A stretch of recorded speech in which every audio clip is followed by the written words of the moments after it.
Evening dear students. प्रश्नावली 2.2 कक्षा 8 का 10वां सवाल। अब देखिए 10वां सवाल है कि किसी विद्यालय में बालक एवं बालिकाओं की संख्या में अनुपात 7:5 है। यदि बालकों की संख्या बालिकाओं की संख्या से 8 अधिक है तो कक्षा में कुल विद्यार्थी कितने हैं। तो देखिए हम माना बालकों की संख्या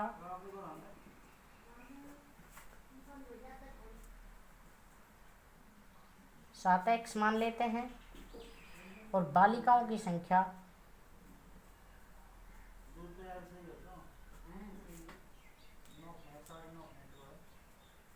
5x मान लेते हैं। अब देखिए प्रश्नानुसार यानी प्रश्न के अनुसार प्रश्नानुसार है कि 7x बराबर 5x। अब क्या ये दोनों बराबर हैं? नहीं है बराबर। क्यों नहीं है? ये इसलिए नहीं है क्योंकि बालकों की संख्या इन बालिकाओं की संख्या से कितनी अधिक है? 8। तो यदि मैं ये 8 यहाँ रख दूँ तो ये दोनों क्या हो जाएंगे? बराबर। अब हमारा एक समीकरण बन गया। तो अब हम क्या कर देते हैं? पक्षांतरण। तो 7x माइनस 5x बराबर 8।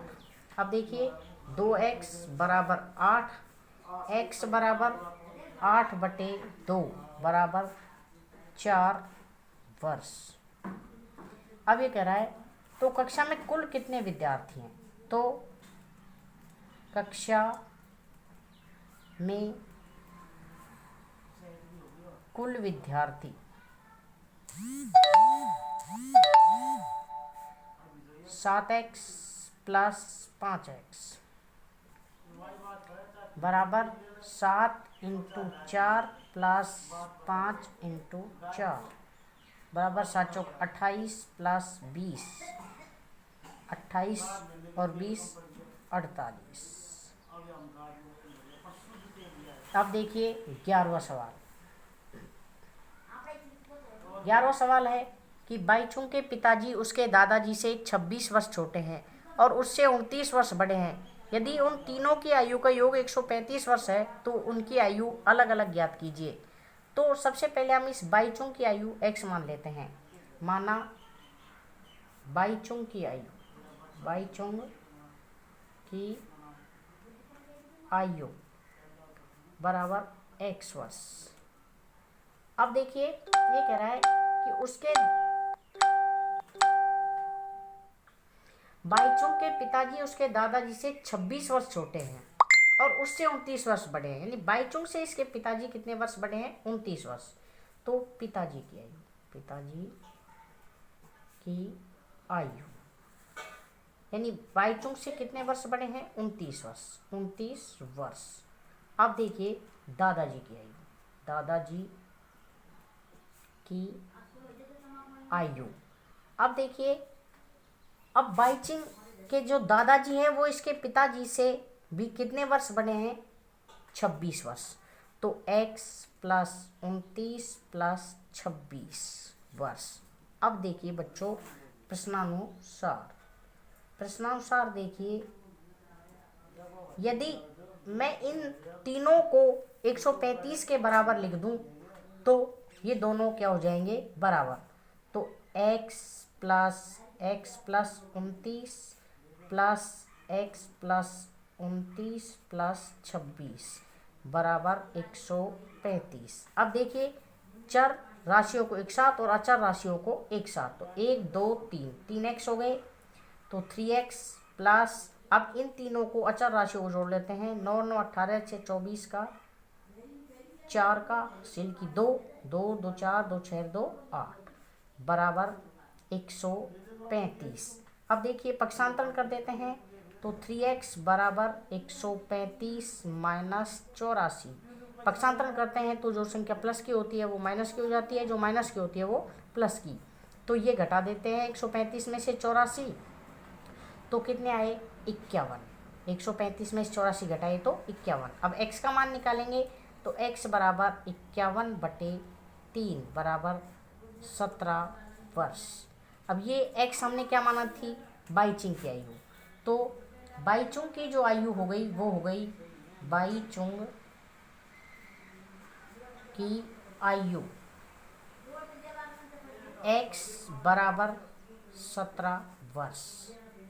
अब देखिए पिताजी की आयु, पिताजी की आयु है x प्लस 29, यानी x की जगह 17 प्लस 29 बराबर 46 वर्ष। अब देखिए इसके पिता दादाजी की आयु, दादाजी की आयु, अब दादाजी की आयु देखिए वो है x प्लस 29 प्लस 26, तो बराबर 17 प्लस 29 प्लस 26, इन तीनों का योग करेंगे तो 9 7 16 6 9 15 15 7 22 का 2 का हासिल की 2 2 2 4 1 5 2 7 72 वर्ष। तो भाईचों की आयु आई 17 वर्ष, पिता की आयु आई 46 वर्ष और उसके दादाजी की आयु आई 72 वर्ष। अब देखिए 12वां सवाल। 12वां सवाल है कि 15 वर्ष बाद रवि की आयु उसकी वर्तमान आयु से 4 गुनी हो जाएगी। रवि की वर्तमान आयु क्या है, तो हम रवि की वर्तमान आयु क्या मान लेते हैं, x वर्ष। माना रवि की वर्तमान आयु बराबर x वर्ष। अब ये कह रहा है 15 वर्ष बाद रवि की आयु उसकी वर्तमान आयु से 4 गुनी हो जाएगी। 15 वर्ष बाद रवि की आयु बराबर x प्लस 15 वर्ष। अब देखिए बच्चों प्रश्नानुसार, प्रश्नानुसार है देखिए x बराबर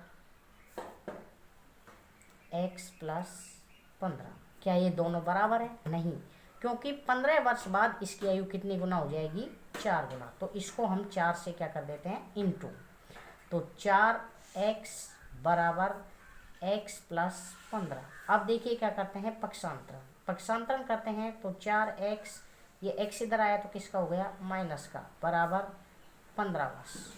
तो 4x में से x आया तो 3x बराबर 15 और x बराबर 15/3 बराबर 5 वर्ष। तो इसने केवल वर्तमान आयु पूछी है, तो रवि की वर्तमान आयु